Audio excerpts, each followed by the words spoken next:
I humbly greet you, good fellows out there. And there are a few things I would like to sort of share with you. And just as the rest of it's been as serious and as crucial as one can imagine. As they say, it is not up to us in deciding what life would be or how long. If we have the right to be able to determine and decide how long we should live or we should live life, that would have been the ultimate confidence one would ever hope for in terms of living life.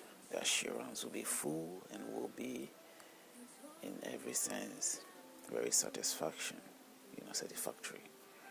because you will then have the moment to decide of when to sort of end the whole experience of life, but you haven't got that as something at your discretion for you to decide when life ends and when life begins.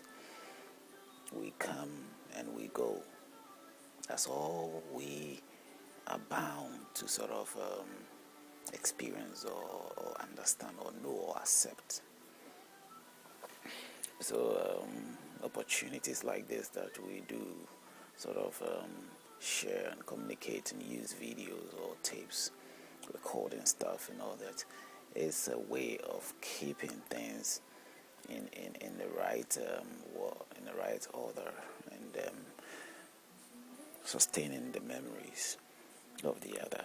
Now somehow it's been done for in other areas for quite some time, and as a result of that, we or others also who never had those privileges has also decided to take advantage of that. Because when we talk about humanity, it's all one group of people. We're all one in every way. I'm still touching on the issues regarding our basic life. I go on to my personal experiences, and I'm unveiling stuff regarding religion and culture and how these this group of way of life, of way of which we believe or people have accepted or humans have accepted to us to sort of demonstrate their character in terms of being good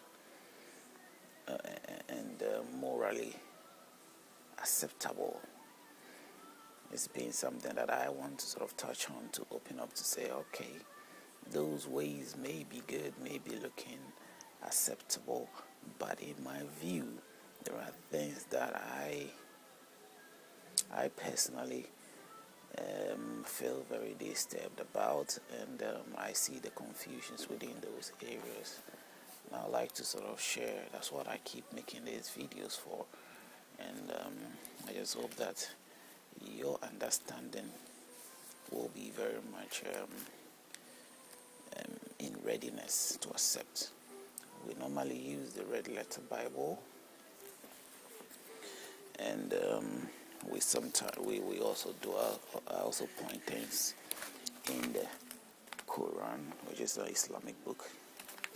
Now, many people know about the Quran, many people know about the Bible.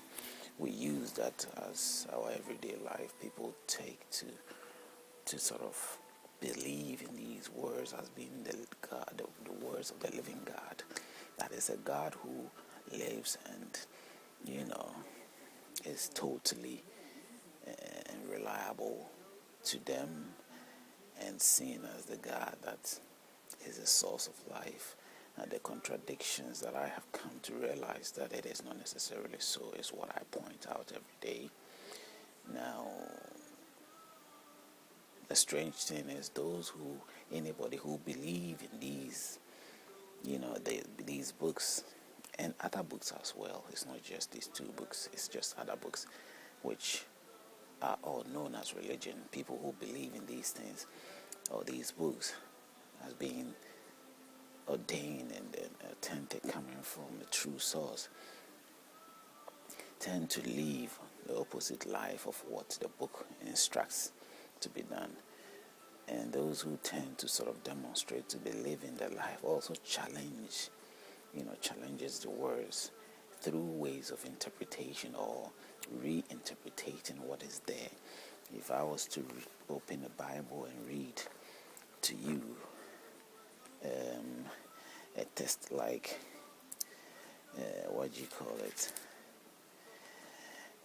and the Israelite woman's son blasphemed the name of the Lord and cursed.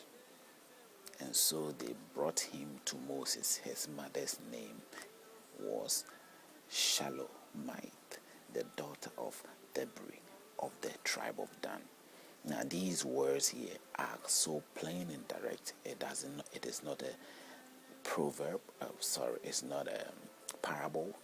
It's not some sort of words in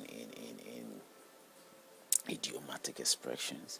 It is more of a straight words, almost like coming out of somebody's mouth. So you don't need to reinterpret such words. Mostly you see people almost reinterpreting the entire book. That is what I feel that sometimes causes us to get the wrong impression of what the book is really pulling out for us to understand, or what the book is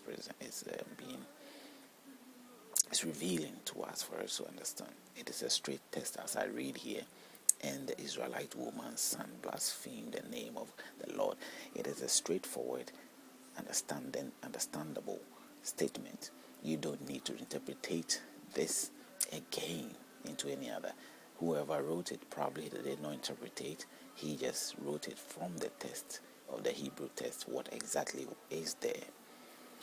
In that same sense, I relate my argument or my discussions. That would be more appropriate, discussion, not argument necessarily. You can take it as an argument as well, because it might provoke the idea of people who still hold on to religious ideas, and in some ways, even though I know that whatever some people hold on to, they themselves have not met somebody who will point to them their wrongs or their inability to fulfill their religious mandates. And if that happens, they normally go ahead believing that they are fulfilling the religious mandate. And most of the time people will not be ready to face the truth, because they know within themselves that the truth will reveal their true ways and the things that they do. So they have to do everything to prevent any confrontation of that manner. If you meet Christians the same way, I've met a few Christians who claim to have Christianity in their life, but in every way they work in darkness and I say darkness, I mean in secrecy, to achieve most of the things they do. They go to the length and breadth, either in a confined room, and pray and reach out to the unknown and unseen God. I have my privacies in life. I do have my privacies to think, to retrospect, and to be able to see if I can make adjustment or what I need to do in order to progress in my life. Others also do it for the purpose of reaching out to an unknown God out there. Now I had that approach also sometime in my life, but out of ignorance, I was into that state. Now, basically, if you fall into that state, to my point of view, and if you might see it as an advice, all I think of it is that it is not too bad. But when you are in such a state of a quiet time, reaching out to an unknown entity, you must rather you are believing that the entity is real, whether you're looking at a statue to do it or you are looking at a picture to do it. You are believing that the entity that you are looking up to is very much